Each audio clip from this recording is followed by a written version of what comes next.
Hello friends, good morning to all of you. आज के कुछ इंपॉर्टेंट करंट अफेयर को डिस्कस करते हैं।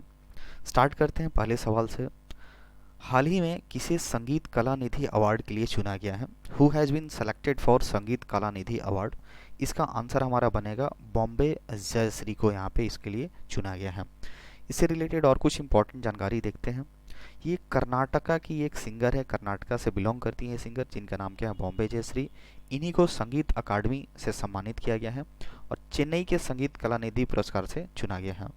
इनकी बात करें तो 2021 में इनको पद्मश्री से भी सम्मानित किया जा चुका है। और बात करते हैं तो सिंगिंग के फील्ड में ये मिला है संगीत अकादमी। और बात करते हैं अगर नृत्य की बात करें तो डांसिंग में कलानिधि अवार्ड भरतनाट्यम और कुचिपुड़ी नृत्यांगना, जिनका नाम क्या है? वसंत लक्ष्मी निरसिम्हाचारी को प्रदान किया जाएगा। तो ये सिंगिंग में बॉम्बे जयश्री को, और डांसिंग की बात करें भरतनाट्यम और कुचिपुड़ी में वसंत लक्ष्मी जी को यहाँ पे कलानिधि पुरस्कार दिया जाएगा। बात करते हैं तो ये जो जनवरी 2024 में ये जो पुरस्कार की अनाउंसमेंट अभी हुआ है, 2024 में जाकर के इनको दिया जाएगा। नेक्स्ट बात करते हैं, एक अपॉइंटमेंट से रिलेटेड है कि CCI that means cotton commission of India, इसके नए सीएमडी बने हैं चेयरमैन एंड मैनेजिंग डायरेक्टर, जिनका नाम क्या है? ललित कुमार गुप्ता। तो ये नेम हमको याद रखना है। नेक्स्ट बात करते हैं, हाल ही में C20 इंडिया इंसेप्शन की मीटिंग हुई है। ये बताना है कि किस जगह पे इसकी मीटिंग हुई है। तो इसका आंसर क्या बनेगा हमारा? नागपुर, जिसको हम लोग ऑरेंज सिटी के नाम से भी जानते हैं। इसके बारे में और कुछ डिटेल्स देखते हैं। जो सिविल 20, जिसको C20 के नाम से जाना जाता है, एक्चुअली अपना स्थापना बैठक मनाने जा रहा है कहाँ पे? ऑरेंज सिटी, जो कि नागपुर है। और 20 से 21 मार्च के बीच इसको स्थापना दिवस के रूप में, एक तरह से बैठक के रूप में मनाया जाएगा। इस उद्घाटन समारोह में कौन पार्टिसिपेट करने जा रहा है? नोबेल पुरस्कार के विजेता जो कैलाश सत्यार्थी जी हैं और आध्यात्मिक नेता माता अमृतानंदमयी शामिल इसमें होंगे, इसके एक तरह से स्थापना बैठक में। इसमें फोकस क्या रहेगा? पर्यावरण को लेकर के, कला को लेकर के, शिल्प और स्वास्थ्य के लिए, और जो हमारा लाइफ स्टाइल है, इस चीज़ के बारे में इस पे बातचीत करी जाएगी। नेक्स्ट बात करते हैं, किस देश के बैंक ने एक भारतीय रुपया नामित एक नॉस्ट्रो खाता खोला? जो नॉस्ट्रो अकाउंट होता है, तो किस देश की कंट्री ने भारत के बैंक में आकर के उसने अपना एक अकाउंट ओपन किया है? और तो इसका नाम क्या है? श्रीलंका का एक बैंक है जिसका नाम क्या है? सेलन बैंक है, जो कि अपने सेलन बैंक को अपने भारत में आकर के खाता खोला। इसी को हम लोग क्या बोलते हैं? नॉस्ट्रो अकाउंट बोलते हैं। तो एक्चुअली किसी दूसरे देश की कंट्री, जैसे श्रीलंका है, इसके बैंक ने हमारे इंडिया में आकर के अपना एक अकाउंट ओपन किया है, तो उसको हम लोग क्या बोलते हैं? नॉस्ट्रो अकाउंट बोलते हैं। तो इसी से रिलेटेड है। इससे खास करके इसका मेन टारगेट क्या है? पहले जो ट्रेडिंग या फिर जो फॉरेन एक्सचेंज हुआ करता था, फॉरेन ट्रांजैक्शन हुआ करता था, खास करके अमेरिकी डॉलर को ज़्यादा प्राथमिकता दी जाती है, अभी भी दी जाती है। लेकिन इंडिया और श्रीलंका के बीच ऐसा होने से क्या होगा? भारतीय रुपया में ही डीलिंग होगी, भारतीय रुपया में ही, जो इंडियन रुपीज़ है उसी में ट्रांजैक्शंस को महत्व दिया जाएगा। तो भारतीय रुपये का उपयोग करके सीमा पार लेन देन स्थापित करने में सहायता ये प्रदान करेगा। तो अमेरिकी डॉलर जो व्यापार और प्रेषण लेन देन की आवश्यकता को ये क्या करेगा? समाप्त कर देगा भारत और श्रीलंका के बीच में। नेक्स्ट बात करते हैं, जापान के जो पीएम है, जिनका नाम क्या है? Kishida Fumio. किशिदा फूमियो ये हमारे 2 दिन के लिए भारत के दौरे पे आएंगे, और ये 20 मार्च 2023 को भारत के दो दिवसीय यात्रा पे आएंगे। इसके साथ साथ ही हमारे प्रधानमंत्री जो मोदी जी हैं उनके साथ बातचीत करेंगे। अभी G7 और G20 की मेज़बानी हमारा भारत ही करने जा रहा है। तो इससे रिलेटेड और भी जो प्राथमिक या फिर जो भी क्षेत्रीय मुद्दा है उस पर बातचीत की जाएगी। जैसे कि इम्पोर्टेंट ये बात यह है कि जो जापान है भारत में 5वां सबसे बड़ा निवेशक है। इन्वेस्टर के तौर पे बात करें तो जो भी पैसे इन्वेस्ट करता है भारत में, तो जापान 5वें नंबर पे है। बात करते हैं तो ये डिफेंस को लेकर के, सिक्योरिटी असिस्टेंट को लेकर के, इस महत्वपूर्ण एस्पेक्ट्स पे इसमें बातचीत करी जाएगी। नेक्स्ट बात करते हैं, वुमेन एंड मेन इंडिया 2022, इस बुक को किसके द्वारा लॉन्च किया गया है? तो इसका आंसर हमारा बनेगा मिनिस्ट्री ऑफ स्टैटिस्टिक्स प्रोग्राम के एक मिनिस्टर हैं, जिनका नाम क्या है? राव इंद्रजीत सिंह। इन्हीं के द्वारा इस बुक को लॉन्च किया गया है। इस बुक का क्या नाम है? Women and main in India 2022। इसके बारे में और कुछ डिटेल्स जानकारी देखते हैं। ये जो बुक है, खास करके जो हमारा जो सेक्स रेशियो है 2011 में क्या था, और यहाँ पे एक डेटा बताया जा रहा है कि 2036 में ये 943 से बढ़ करके 952 के तक होने की संभावना है। इसके साथ साथ जो लेबर जो श्रम लेबर होता है उसमें कितना परसेंट की गिरावट आई है या फिर कितना परसेंट का एक तरह से बढ़ोतरी हुआ है, तो इन सारी चीज़ों को लेकर के इस बुक में यहाँ पे डेटा के तौर पे प्रस्तुत किया गया है। और बात जो एक जेंडर बायस को लेकर के, महिला और पुरुष में कैसे एक तरह से डिस्क्रिमिनेशन किया जाता है लेबर को लेकर के, इनकम को लेकर के, तो इन सारी चीज़ों का डेटा इस बुक में दिया गया है। तो इस बुक का नाम काफ़ी इंपॉर्टेंट होगा, women and man in India 2022, release किया गया है आपके राव इंद्रजीत सिंह के द्वारा। नेक्स्ट बात करते हैं एग्री लीगल एड क्लिनिक। ये कहाँ पे शुरू किया गया है? ये आपका शुरू किया गया है तेलंगाना में। तेलंगाना के कौन सा डिस्ट्रिक्ट है? जनगांव डिस्ट्रिक्ट है, वहाँ पे इसको शुरुआत की गई है। इसके बारे में कुछ और इम्पोर्टेंट जानकारी देखते हैं। तो ये जो हमारी जो किसान लोग हैं, फार्मर्स जो कम्युनिटी हैं, उनको प्रॉफिट प्रदान करने के लिए तेलंगाना की सरकार ने जनगांव जिले में यह एक कृषि कानूनी सहायता क्लिनिक का उद्घाटन किया गया है।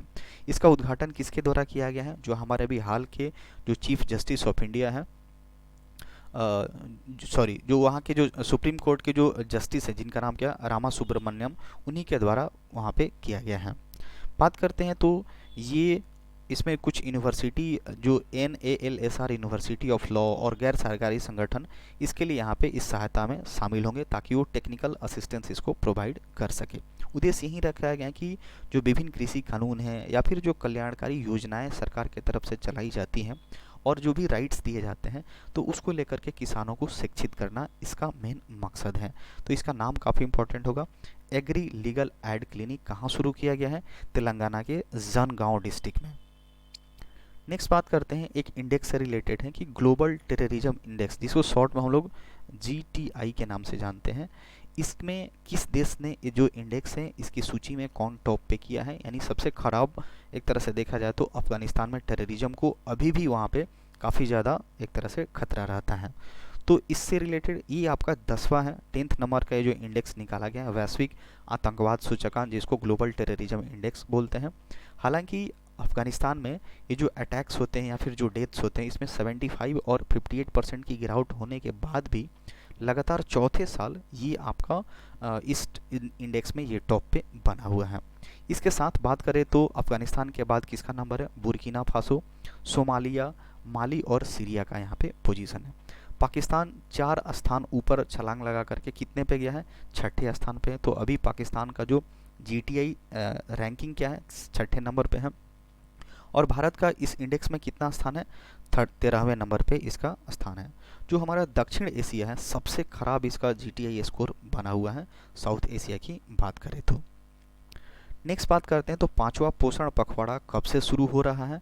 तो यह हमारा 20 मार्च से लेकर के 3 अप्रैल 2023 तक ये इसको चलाया जाएगा।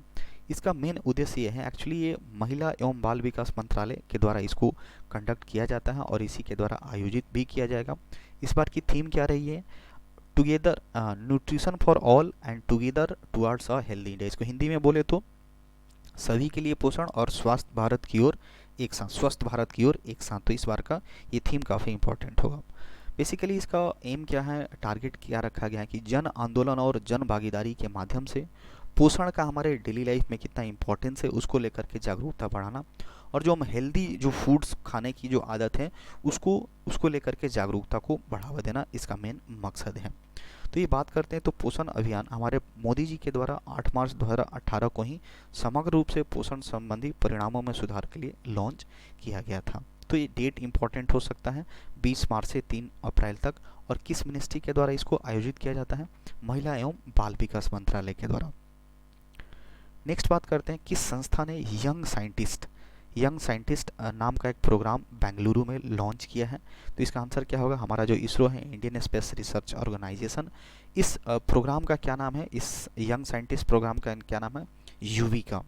इसमें खास करके जो 9वीं क्लास के बच्चे हैं, 9th स्टैंडर्ड के जो बच्चे हैं, उनको अंतरिक्ष प्रौद्योगिकी जो साइंस जो स्पेस टेक्नोलॉजी होता है या फिर स्पेस साइंस होता है उससे रिलेटेड जो एक बेसिक नॉलेज है उनको प्रोवाइड करना है। इसका पंजीकरण रजिस्ट्रेशन शुरू हो रहा है, 20 मार्च 2023 से शुरू हो जाएगा। और ये जो युविका कार्यक्रम है ये आपका 15 से 26 मई के बीच 7 केंद्रों पर इसका आयोजन किया जाएगा। तो इसमें जो भी 9th क्लास में स्टैंडर्ड के बच्चे हैं वो इसमें पार्टिसिपेट कर सकते हैं, तो ये काफ़ी इंपॉर्टेंट है। नेक्स्ट बात करते हैं तो हमारा इंपॉर्टेंट डे से रिलेटेड है, इंटरनेशनल डे ऑफ हैप्पीनेस। ये हम कब ऑब्जर्व करते हैं? 20 मार्च को ऑब्जर्व किया जाता है। तो लोगों को कैसे खुश रहने के लिए एक सरल या फिर दैनिक जो उपाय किया जाए, तो इसके लिए यहाँ पे जागरूकता फैलाई जाती है और 20 मार्च को हम लोग मनाते हैं। इस बार इंटरनेशनल डे ऑफ हैप्पीनेस का क्या थीम रहा है?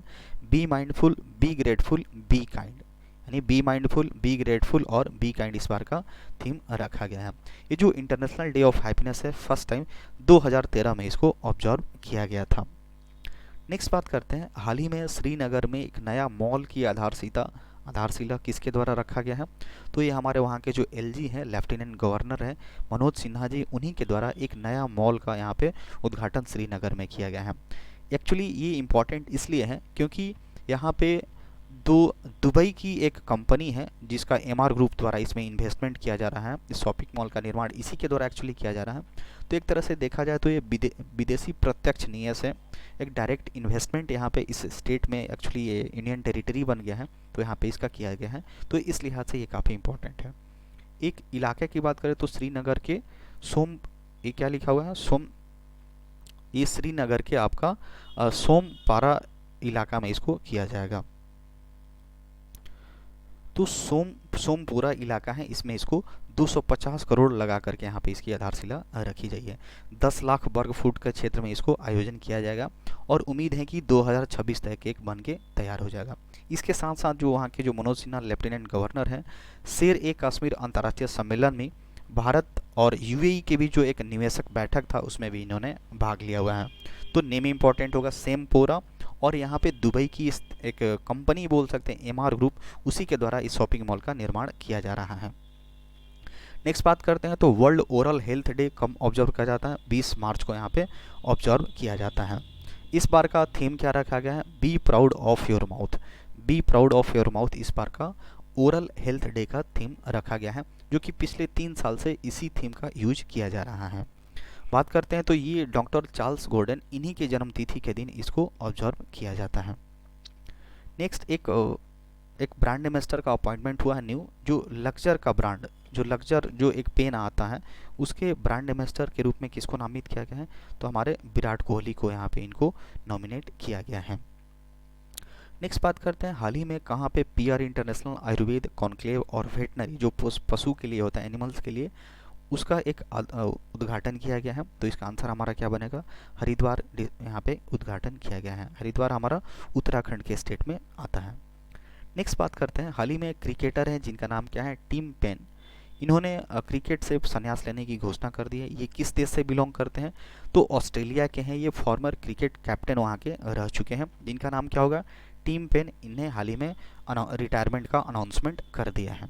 That's all for today.